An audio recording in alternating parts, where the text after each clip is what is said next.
that leads me to my follow-up question. Getting back to this whole concept of critical mass.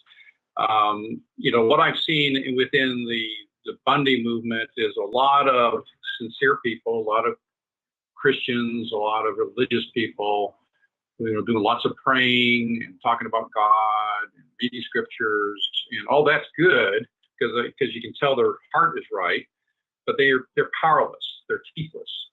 And right. My question to you, let me finish my question. My question to you is: are you starting to see some people from inside the system wake up and come over? Some people who are not corrupt, who are not taken in by the elites, people who have power, who are decision makers, more than just Trey Gowdy and Chapitz. Who, by the way, Chapitz leaving. He had so many death threats against him, and I think they're death threats coming from the elite. That's why he's getting out. But how do we get, FBI agents? How do we get people who have woken up and who have become whistleblowers to come in and join, your organization or organizations similar to that? So we start getting critical mass with people who have more than just prayers at their disposal. Well, they already are. We've had FBI agents tell us that they support us. They've called them out against us, and they've come in and they've investigated us, and they said, we like what you're doing. So there are good guys in there. We even have people in the courts, in the local courts, when we go in, that respect our process. They realize that we are doing something that is different, that is very respectful, and they like it because it's for the people. So they're there, but it's very intangible to actually give you a number because you don't know. You know what I mean? Until you get to critical mass. There is a principle. Yeah, there is a principle in the Bible. Okay, standing up on righteousness, where 100 will flee from one. Okay, and that means that God is working in the hearts of both the good and the evil. In other words, putting the fear of Himself in the evil, so that they run and they start running, to hide under rocks, to remove themselves. But that's what we need to count on. You see, we have to act in faith. We only have to do the right thing, because justice will always prevail in the long run. It's the race between the tortoise and the hare. Okay, it's always the same thing. It looks like the hare is going to win, but at the end of the day, the tortoise crosses that line first. And with God, God is slow in His anger, and He's slow in His justice, but it's going to come. And we do know that this world has gotten so evil. This elite is about to take over the whole world. Now I'm starting to see it crumble. I don't think that they could possibly pull it off anymore. They're starting to fall apart. There are certain events that have happened that they never planned on, and I think Donald Trump is one of those events. I mean, he is just taking down the whole system that took them, decades to build, and he's taking them down in hours and in days. Okay, we have the pressure that we're putting on. Believe me, the federal courts, all 94 federal district courts, all federal judges know about the common law grand jury here operating through this process right here, the unified United States common law grand jury. They all know of us. They're all silent about us. Now, how many of those people are ready to make the move in the right direction at some point in time? We have no clue. But at some point, the bubble has got to burst.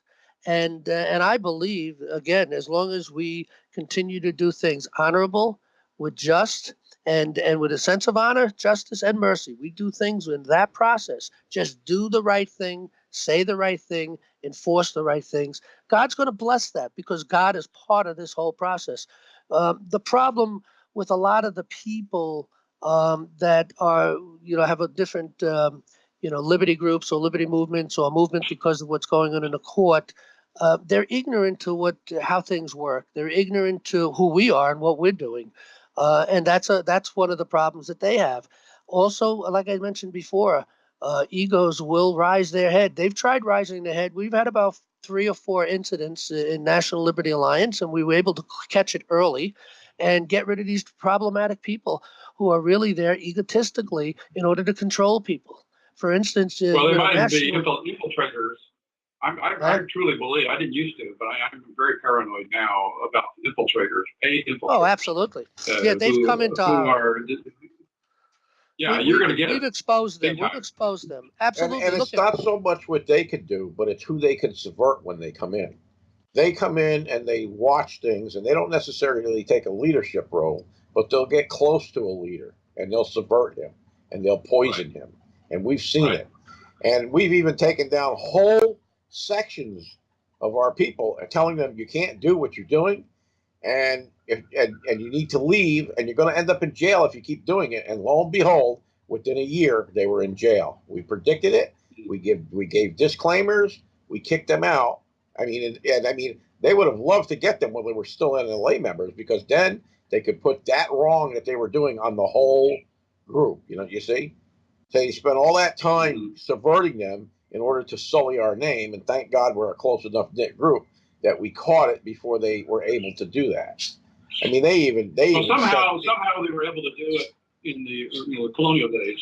Somehow they were able to have a constitutional convention and pull together many divisive voices to come up with the Constitution.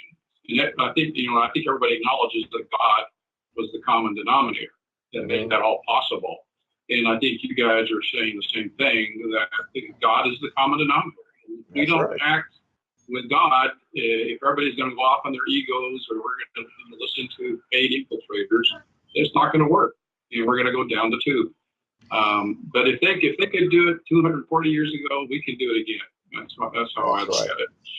Right. Bear in mind, we made a covenant with God through the Declaration of Independence. That's where we called upon God. Okay, we called. Let me read this. Just a couple of verses. We hold these truths to be self-evident, that all men are created equal, that they are endowed by their Creator with certain unalienable rights, that among these are life, liberty, and the pursuit of happiness, that to pursue these rights, governments are instituted among men, deriving their just powers from the consent of the government. Okay, so this whole thing, and just the beginning of the Declaration, we have here, talks about the separation of equal stations to which the laws of nature and nature's God entitles them. So right there, the Declaration of Independence called upon God to be ruled by God. We are a nation that is to be ruled by God, because we're to be ruled by justice in the courts of justice. That's the ultimate process. Because if a courts are just, your government will be just, because they won't be able to break the constitutional oaths that they've taken. Okay, they won't be able to break and do the wrong thing and go up against the Constitution. They won't be able to break the law or take any of this funny money from the special interest groups, because they'd all be put in jail. All that is unjust. They'd be warned and indicted and dealt with by the people.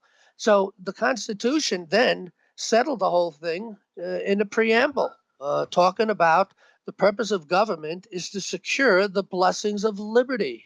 Okay, so there's the contract. We are a nation in contract with God.